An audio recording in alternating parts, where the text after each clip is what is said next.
Welcome to Just Minding My Business Media. Today, I am so excited to bring to you Liz Gallo, who is passionate about bringing real world, hands on learning into classrooms. And she has dedicated her career to empowering educators to embrace creativity and problem solving. Wow. I am so excited that you're here today, Liz. So tell us about Liz and what Liz does. Excellent. Thank you. Thank you for having me. So I was a technology teacher for 10 years, and I started WhyMaker 6 years ago to help students have better days all throughout their days by supporting their teachers with really great professional learning and coaching and support. So 6 years into being the CEO of WhyMaker, we have a team of educators who travel the country and the world a little bit to provide professional development to educators in a variety of different topics and categories, from just instructional strategies to we do a lot of work in the clean energy space. We do a lot of work with career and technical education teachers. A lot of work now with performance-based assessment. So we are really reaching educators, and our goal is to train 1 million educators in the next 10 years. And you are definitely on your way for sure. So give us a little snippet at a day at WhyMaker and what that looks A like. day at WhyMaker for me? Yes. Every day is different for me at WhyMaker. Some days I spend at conferences. I've been doing, it's conference season now, so I've been going to lots of different conferences across the region to engage with school leaders and teachers there. Uh, I also spend my time working with my team to create really high quality professional development experiences. So we review content that they're going to share with teachers and make modifications and edits. And then other times I'm in meetings about finance and meetings about insurance. So every day is a variety for me, and I love it. So basically, you prepare your students for future careers. Um, Mhm. so tell us what that looks like for work for that type of development. Yeah, so we do a lot of work with careers and helping teachers understand what careers exist for their students. So a lot of teachers went to school and then went back to school and then went back to school after they got a job. So they really haven't had much experience in the outside world, outside of classrooms and schools. So what we are trying to do with teachers is bring in private businesses and government agencies to talk to teachers about careers that exist at that company or at that agency. And with that information, teachers can then go back to their classrooms and say, hey, kids, this company came and visited last week, and I learned that you could be a drone operator on at an electrical substation, or you can be a grant writer at this company who's trying to get solar panels installed on low-income homes. So the exposure, teachers need more exposure to what careers exist, and we're trying to help teachers understand what careers exist and then provide pathways and conversations to start with students so that students can get into interesting and fulfilling careers quicker than it has happened in the past. Yes, absolutely. So know, saw you do some stuff with clean energy education. So talk a little bit about that. Mhm. So our country is really, the world is really taking a shift to different types of energy sources and respecting our planet in different ways. And we are working with lots of different government agencies and private businesses to get that message out there. So in New York State, we're working with the New York State Energy Research Development Authority, NYSERDA, and we are training 600 teachers in New York State about the New York State Climate Act, which is the nation's most aggressive climate policy to move our state to a just energy transition.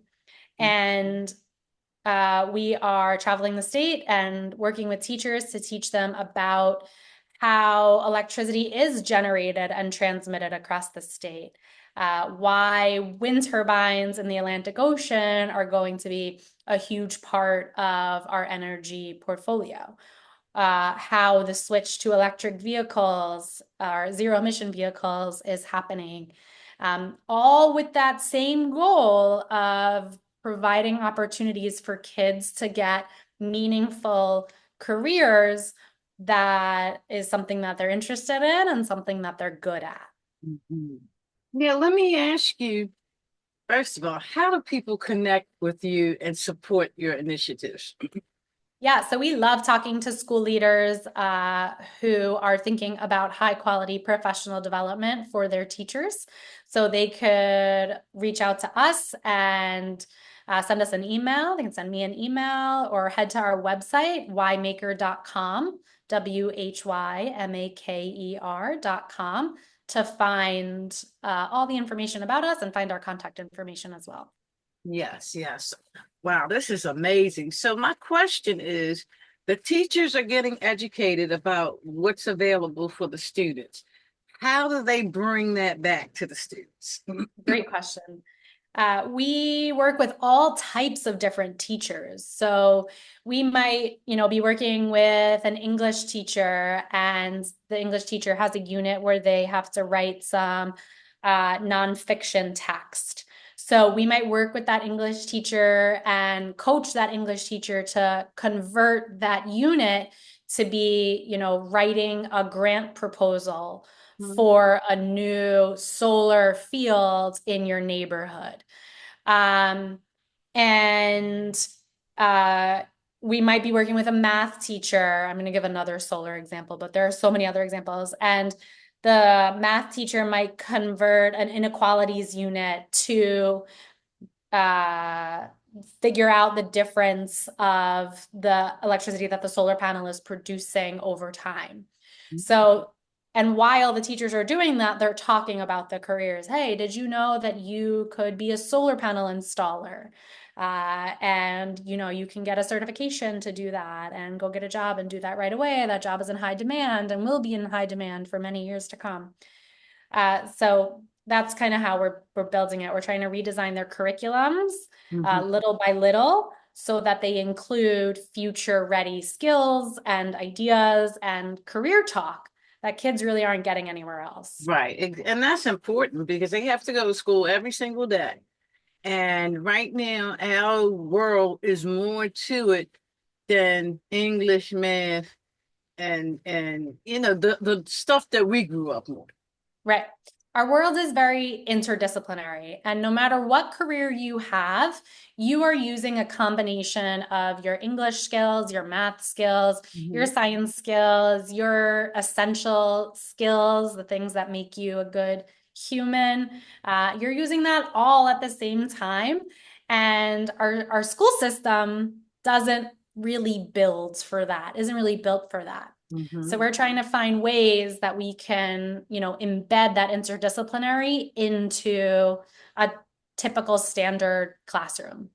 Now, does the Board of Education, are they welcoming that? How are they receiving it? Yeah, lots are. We work with lots and lots of innovative schools who are looking for change.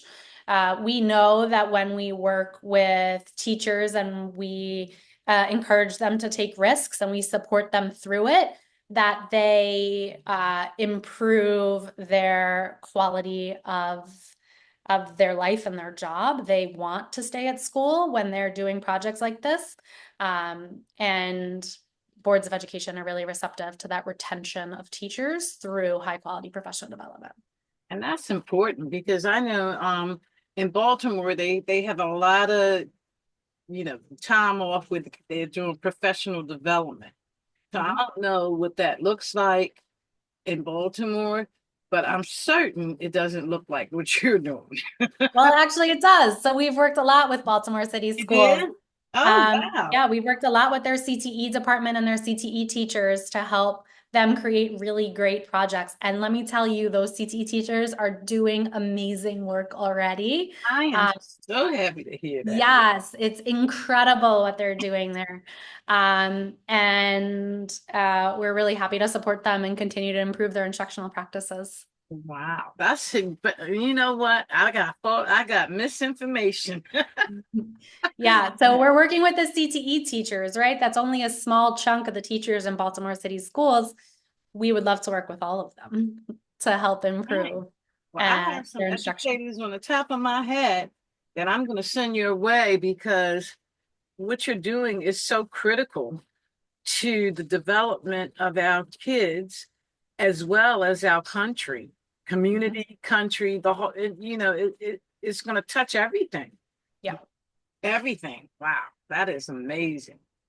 And how do the kids? I'm sure they're pumped up. Mhm.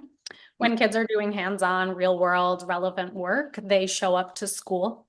There's a reason for them to be there.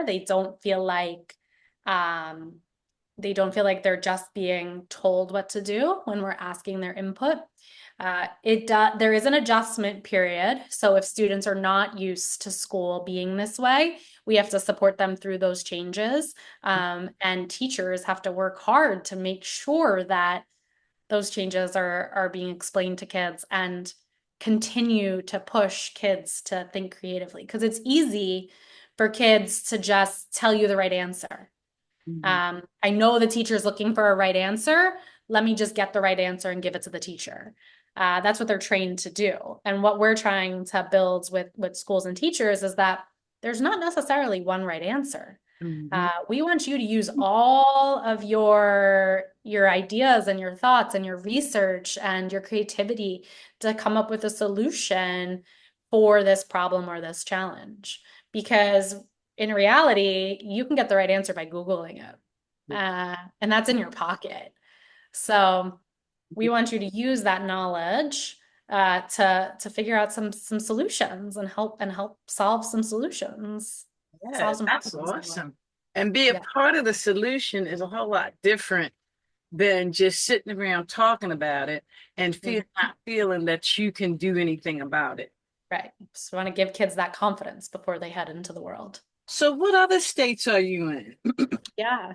So we work in Minneapolis, Minnesota. We're doing work in California, Texas, Arizona, New York, New Jersey, Massachusetts, Delaware, Maryland, You in Pennsylvania, Pennsylvania? Pennsylvania last week. Yep, Philadelphia, Pittsburgh. We're around trying to do some work in Mexico, the country of Mexico, and some work in the Middle East Oh, as wow. well. This is Yeah. amazing. I Yeah. mean, amazing. I am so happy to hear this because, as we need to care about our young people, period, because they are our future of tomorrow. And when we get older, we're going to be looking up to them. Mhm. So getting the right attitude, the right mindset early on is going to be critical to not only their survival, but ours as well. I also think we need to be really mindful of our teachers and how we talk about our teachers because Yeah. without them, the kids are going to struggle. They're going to suffer the most, and that's going to, have an effect on us. Oh, yeah. So we all have to think about how can we support our teachers? How can we reach out to a local school and say, hey, I'd love to come talk to your class about what I do for a living. Hey, I have some leftover craft supplies. Do you want me to donate it to you? Mhm. Just this like low hanging fruit that there's so much that you can offer your local school. And then I have some time to volunteer. My corporation gives me some time to volunteer. Can I come to your school and help you out for a day in your classroom? And we can't wait for the teachers to reach out to us because the teachers have so much to do. We need the community to reach out to our teachers. Yes, yes. And I think that's very, very important because I look at teachers like doctors. You know, Mhm. teachers develop our brain, our minds, help us to be creative. And without them, where would we be? Yeah. Who's watching all the kids all day? Right. And as parents, sometimes, we can't, it's hard because I homeschool and I'm telling you, it can be challenging, especially at the lower ages, Mhm. because, you really have to hand hold them when they get older. You just got to double check kind of thing. Right. And motivate them when they get Yeah. older. There has to be some sort of like internal motivation for them to keep Yeah. doing what they're doing. Yeah. Yes. Okay. Yeah. Oh, wow. So what age groups do you work with? We work with teachers who teach kindergarten through 12th grade. So Ah, everybody. oh, Hmm. that's amazing. So Yeah. how does it look like? What does it look like for kindergartens? Just give me an example. Yeah, kindergarten teachers are amazing, incredibly creative and very in tune with developmental appropriateness for 5-year-olds. And they have lots of patience. So when we're thinking about, this project-based approach, oftentimes with our little kids, we talk about it as like a class group project where we're all kind of doing this together. Um, and, we talk a lot about with younger teachers about the skill development is necessary. You still have to teach how to write, how to read, how to do math. Like those skills are very necessary up until 7th grade, really, like 8th grade. All those fundamental skills that we teach kids are still really important to teach. Um, we just need to make sure that we're teaching them skills so that they can then use them to think Yeah. later and not just get the right answer. Yes. And that's a huge thing. Using Hmm. your brain to think. Yep. That's a Yeah. huge thing. Wow, Liz, I am so amazed at what you've been doing and Thank you. and was very proud of it because people that look out for our kids and our teachers are my heroes. Mhm. Yeah. Yeah. Teachers are amazing. They We are love supporting amazing. them. They are. So again, how do people connect and support what you're doing? Yeah, so we're all over social media on WhyMaker, uh, or just at WhyMaker, and our website, whymaker.com. We just got a website update, so definitely go there and check it out and send us an email. We'd love to chat with anyone who's interested in professional development, or any private businesses that are interested in reaching students. So you want to do like a family day activity, we can help you with that. You want to do some trainings with teachers about careers at your company, reach out. We'd love to help with that. So thank you so much for taking time out of your busy schedule because I know you are busy. Yeah, today is busy. We appreciate you sharing this and audience support where you can. Every little bit helps. And I feel like as adults, it is our responsibility to make sure our children succeed. Thank you.